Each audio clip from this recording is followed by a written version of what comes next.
Jeremy Corbyn has rejected claims he has made Labour a welcoming refuge for anti-Semites amid renewed accusations the party has failed to deal with the issue.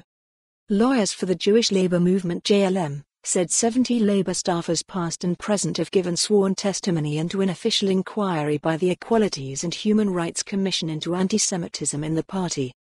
According to a leaked copy of its submission to the inquiry, the JLM said Labour was no longer a safe space for Jewish people or those who stood up against anti-Semitism.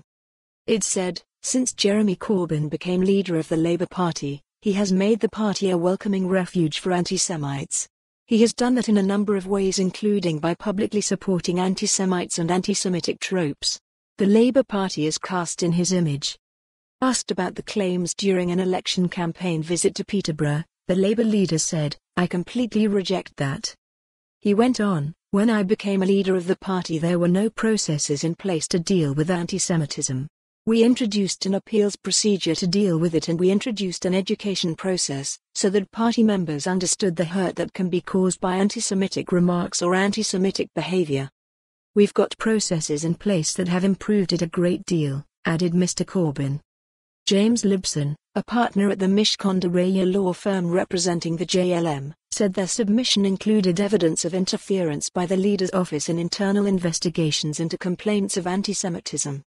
"There are many outstanding complaints, many examples of interference and many examples of double standards in the way in which complaints are processed," he told the BBC Radio 4 Today programme. "There has been interference, and that interference has unfortunately become institutional, in the sense that people affiliated with the leader's office, and now in the actual unit that are investigating, and that at a more basic level, information is passing between the leader's office and investigating unit." The Commission announced in May that it was launching a formal investigation into the party after receiving a number of complaints relating to allegations of anti-Semitism.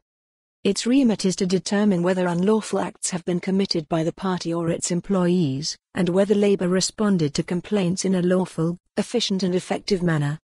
It followed persistent complaints by Jewish groups that anti-Semitism had been allowed to flourish within the Labour ranks since Jeremy Corbyn became leader in 2015. The leadership subsequently acknowledged that it was too slow to respond to the concerns, but insisted that new measures have been put in place to deal with complaints more effectively.